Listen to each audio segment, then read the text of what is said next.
Dobrý deň, prajem. Vítam vás na 18. neplánovanom zasadnutí obecného zastupiteľstva. Najprv vám prečítam návrh programu. Po prvé otvorenie zasadnutia, po druhé určenie zapisovateľa, po tretie voľba Dobrý večer, môžem ísť aj ja? Nech sa páči, pravda, že? Voľba overovateľov zápisnice, po štvrté voľba návrhovej komisie, po piaté voľba hlavného kontrolóra obce Rastislavice, po šieste diskusia, po siedme uznesenie, po 8 záver.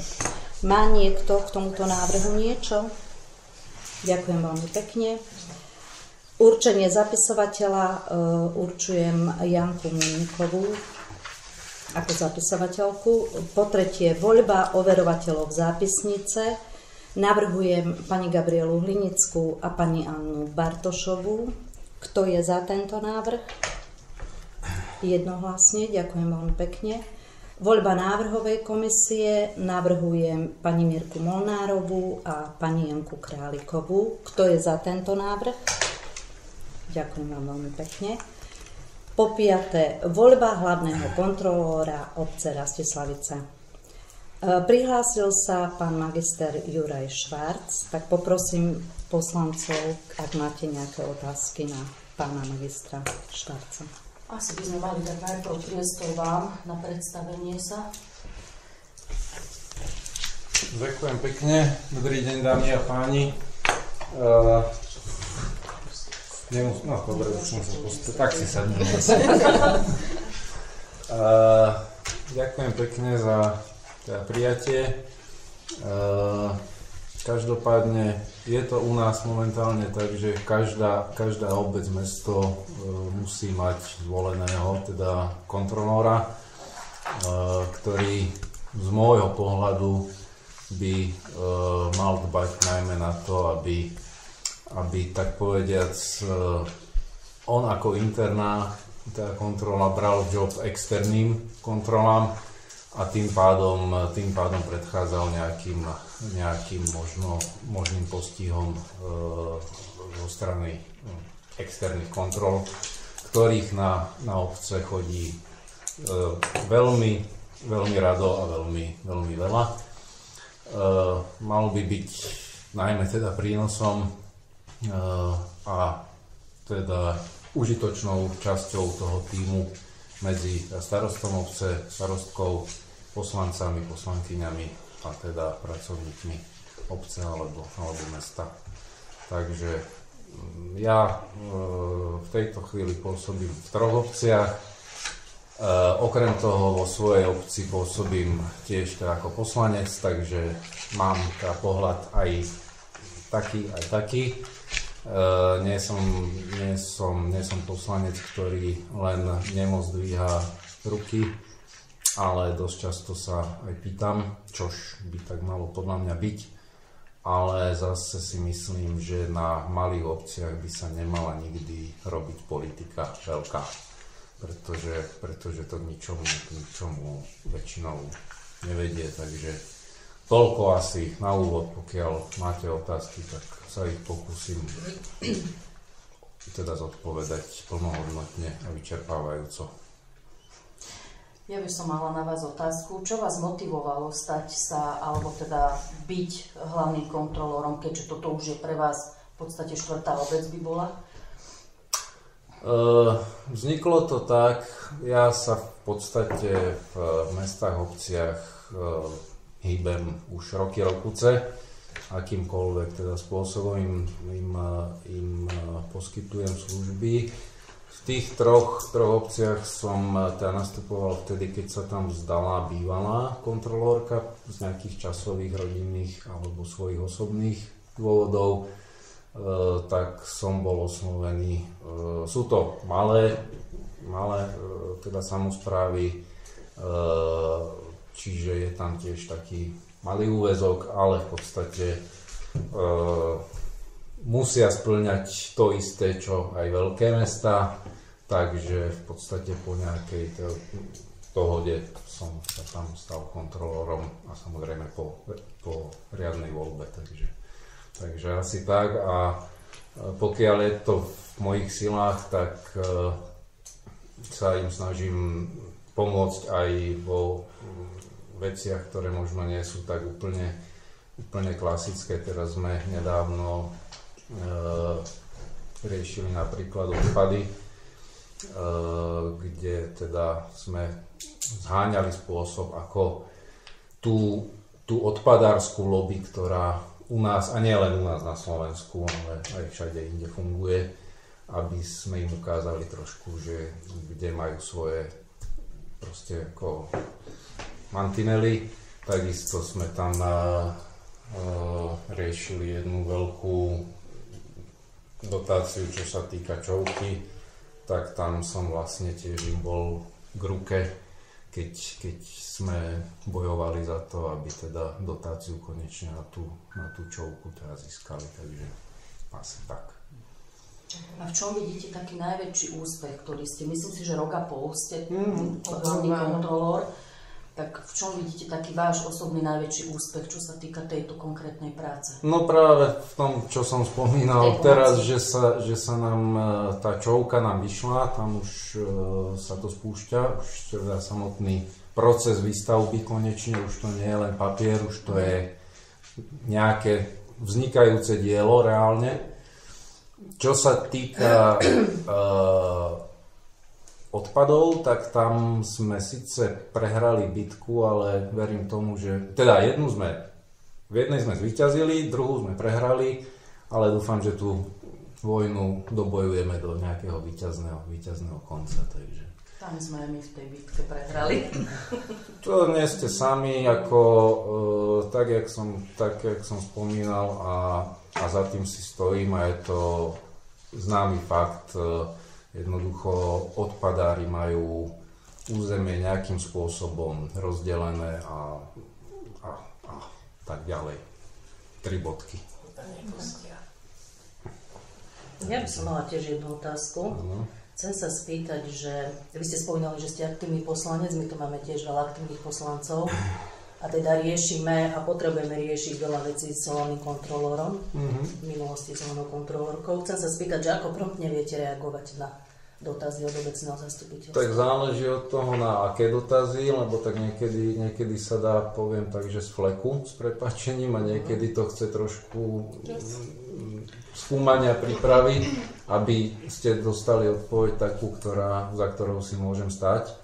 Ale fungujú telefóny, maily, ja som dostupný stále. To som sa chcela spýtať, že či ste ochotní teda reagovať aj na telefonáty, či to nemusí byť oficiálnou cestou, že neviem, ako to je podľa zákona presne, že väčšia polovica poslancov s písom nemusí požiadať o preverenie niečoho. Takže či viete reagovať aj takým spôsobom, že teda na telefonáty, maily?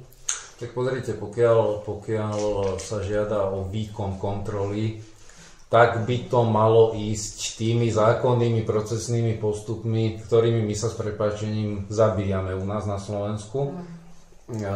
Ale pokiaľ to budú nejaké bežné procesné veci, tak ako poviem to tak, že sme asi ľudia, takže ako ja si na to až tak, aj keď by som to ako potenciálny kontrolór nemal hovoriť, ale na niektoré byrokratické postupy, pokiaľ nie sú nutné, tak ja si až tak strašne nepotrpím.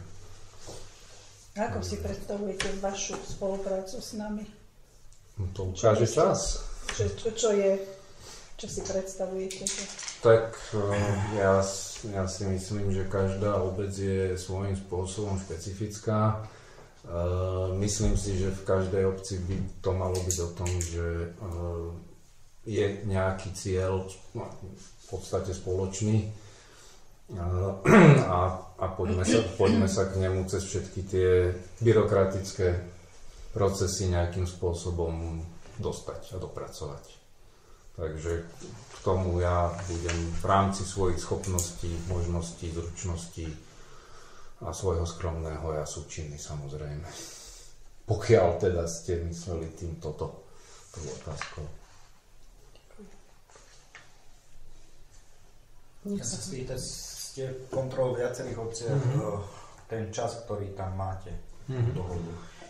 Je to postačujúce na tú spoluprácu, alebo je to málo, alebo treba viac pridať vlastne hodín? pracovných. Viete čo, tam záleží veľmi od toho, že aké sú tie ad hoc situácie, ale tým, že je to napríklad obec Kostolany, ktorá nemá ani školu, ani škôlku, ani nič, starosta plus 2, teda pracovníčky, konec koncov sú 2 alebo 3. Koľko obyvateľov má tá obec? 400 ani nie. Takže tam sa viete, ono je to o tom, že keď to tak porovnám, tak krajské mesto Nitra má 200 pracovníkov priamo na mestskom úrade. Vy tu máte 2,5 pracovníčky, 3. Ale máte tých istých 4000 kompetencií úloh, ktoré má mesto, čo je chore. Čiže záleží na aký čas, no tak tam ozaj sa dejú tie najnevyhnutnejšie veci v týchto malinkých obciach a skôr než sa šťúrať v papieroch, ktoré sú, lebo berme to tak, ja mám za to, aj som o tom kedysi napísal nejaký článok, že v podstate mestá a obce sú tak prekontrolované od začiatku procesu až po koniec, pretože všetko podpisujú traja ľudia, všetko ide na web, ku všetkému sa vyjadruje teda kontrolór, auditor atď. Čiže takto keby boli aj iné štátne teda inštitúcie monitorované, jak sú mestá a obce, tak by to možno vyzeralo inak, ale my sme v tomto šialení, ako čo tým obciam nakladáme. Teda nie my, ale štát.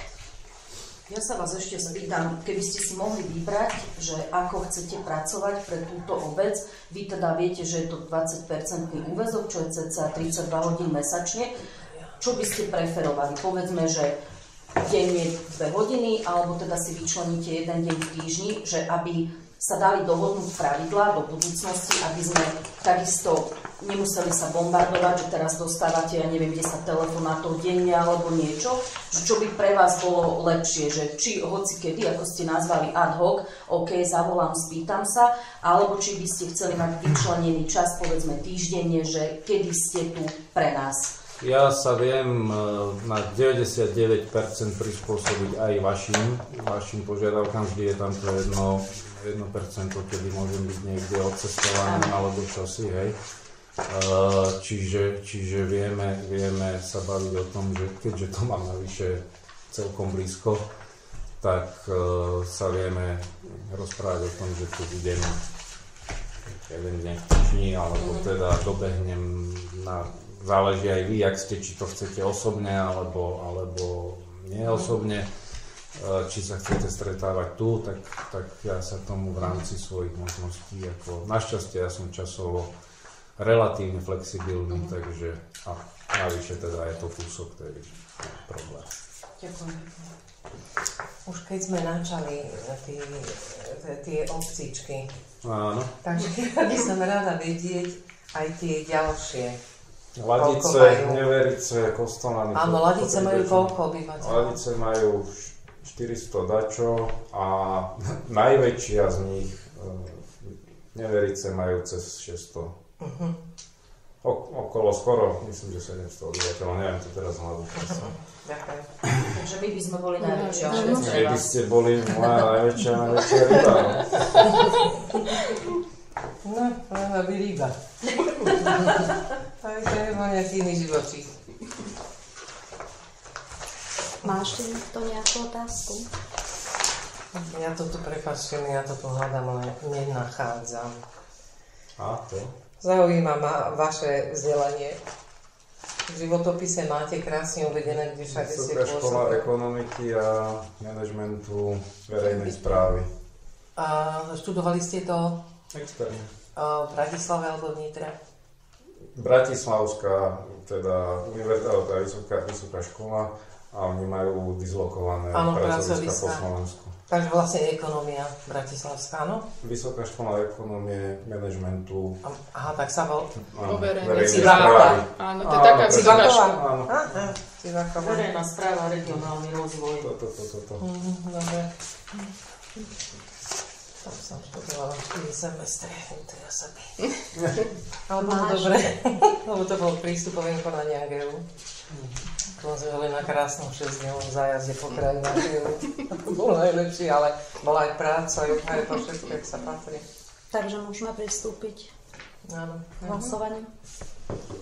Ja vás môžem opustiť zatiaľ na tú chvíľu. Áno, poprosíme. Ak Budete chcete. taký... No jasne. Ďakujem, mám pekne mi pre vás V podstate Ja si ten idem spôsob zapáliť zatiaľ. voľby, Dobre, ten spôsob tej voľby je tak, ako sme sa dohodli. Viem.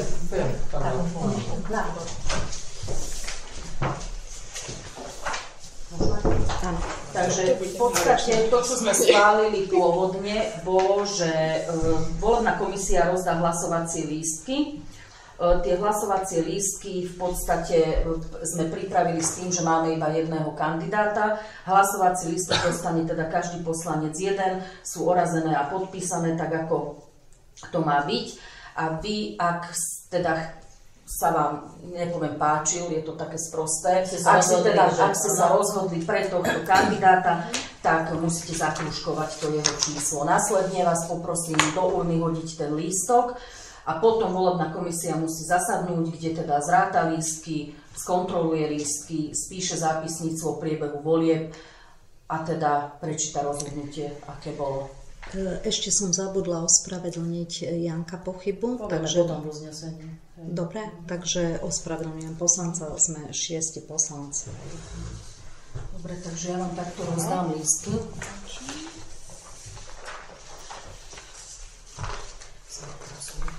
Dajme podpísať Pánovi Semančíkovi tú preznáčku.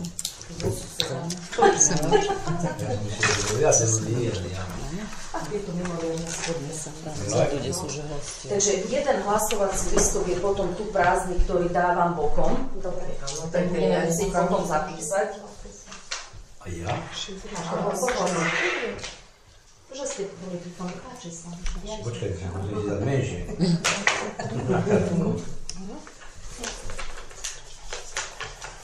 Čo? To je naši rokov. No, Janinka zakružkovať. Alebo čo mám urobiť? Keď súhlasíte... Áno, keď súhlasíte, tak áno, keď nesúhlasíte, tak nie. Ja to normálne, tak? Áno, áno. Číslo.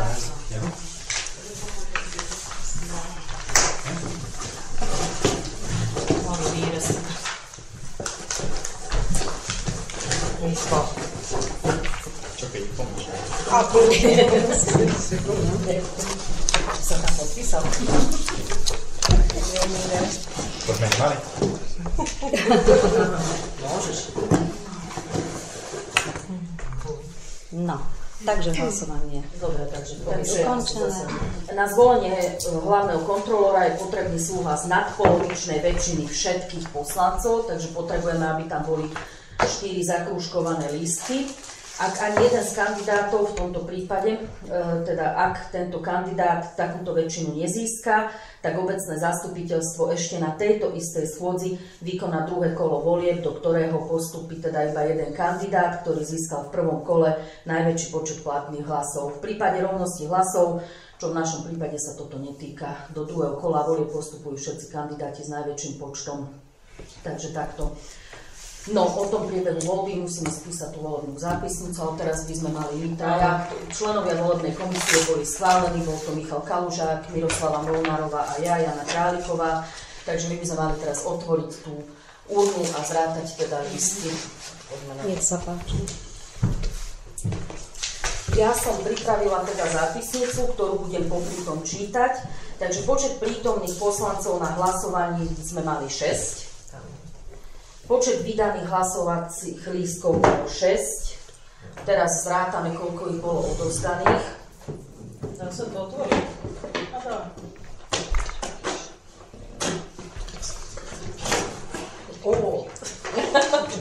Prekvapené. prekvapenie. Michal sleduje. Takže Jirka, poprosím ťa zrátať počet odovzdaných. 6. Dobre. Teraz musíme skontrolovať, koľko ich je platných. No. Takže tým pádom by tam nemal byť nejaký krížik, alebo...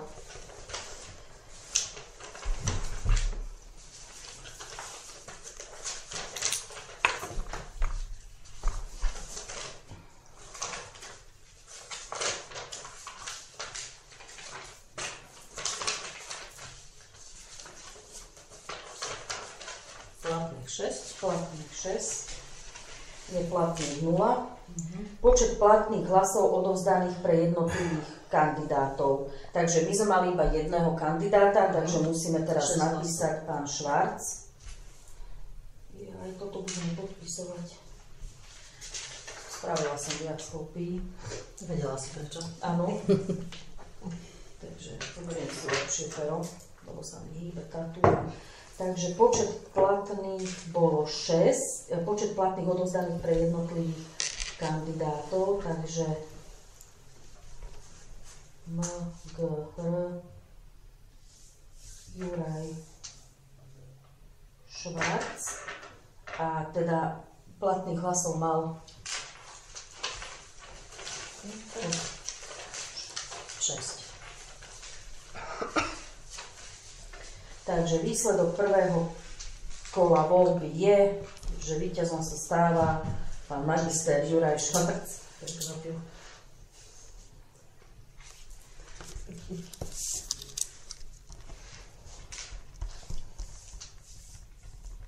A meno zvoleného kandidáta teda je... Dobre.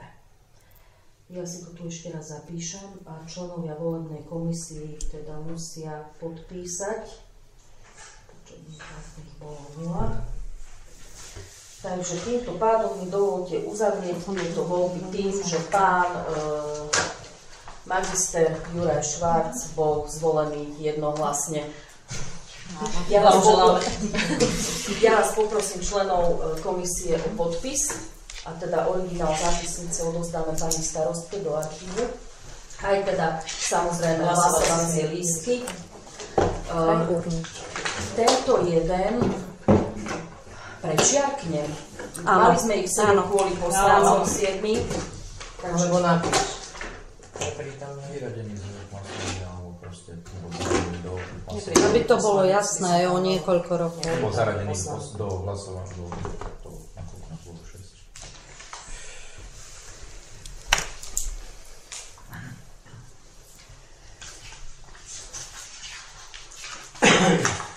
Takže odovzdávam. Nech sa páči. A vám teda týmto pádom gratulujem. Tak vám ďakujem za dôveru a dúfam, že budem nápomocný a užitočný. Teraz v podstate, čo by malo nasledovať, pani starostka by mala s vami teda uzavrieť riadnu pracovnú zmluvu. Ideálne teda hneď teraz. Hneď teraz nie, nemáme ju pripravenú. Srandujem. Kedy vám môžem zavolať o 6. To boli fóriky. To sa dohodneme. Áno. Takže pristúpime k ďalšiemu bodu, k diskusii. Ja vám blahoželám. Ďakujem, pani starostka. Držím vám palce, aby sa Ďakujem. vám spáčilo. Tak ako Som vám užitočný. Ďakujem vám pekne. Teraz by som, skôr ako vy si zoberiete slovo, môžem dať slovo pánovi Semančíkovi, lebo on tu čaká, on by sa chcel do diskusie prihlásiť. Komu? Ja nie, ja som veci. Ja nie. Ja som si bola Ja istá, som že len, to je ja pán som myslel, že vás bude Semančík. Ale jak viacej sa a podobá? väčšia diskusia, že OK, takže nechcete sa prihlásiť? Ale môžete diskutovať. neviem, na čo budete diskutovať. Takže Aha, nechcete Takže diskutovať? ja otvorím ja diskusiu, som teda neprišiel keď by som kvôli mohla. niečomu. Chcem sa spýtať, ako stojíme s kolaudáciou, čo sa týka podniku. Je to skolaudované? Máme už oficiálne stanovisko? Máme kolaudačný list, že nemám ho tu prítomný, ale je u inžinierky Tatárovej. Áno. Áno. Čiže všetko skláňame vlastne to od cedroňu, čo bolo povedané. S odretými úškami, áno. Čiže nám to bude refundované chlapom. Áno, áno. To sa nám podarilo. Ďalej. Asi by to malo byť potom zverejnené. Bude hneď ako nám to Cedron potvrdí, tak bude to zverejnené. Ale už je to na Cedroni. Áno. Dobre. Chce sa ešte niekto niečo spýtať? Takže ukončíme diskusiu. Poprosím o uznesenie, Mirka. No. Takže uznesenie z 18. neplánovaného zasadnutia obecného zastupiteľstva obce Rastislavice konaného dňa 27.12.2023 na obecnom úrade v Rastislaviciach. Obecné zastupiteľstvo v prvom bode schvaľuje program zasadnutia, za 6 poslanci, proti 0, zdržal sa 0.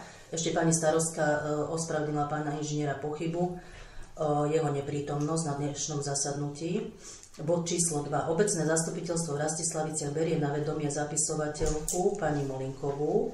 Bod číslo 3. Obecné zastupiteľstvo v Rastislaviciach schvaľuje overovateľov zápisnice pani magisterku Vlinickú a pani inžinierku Bartošovú.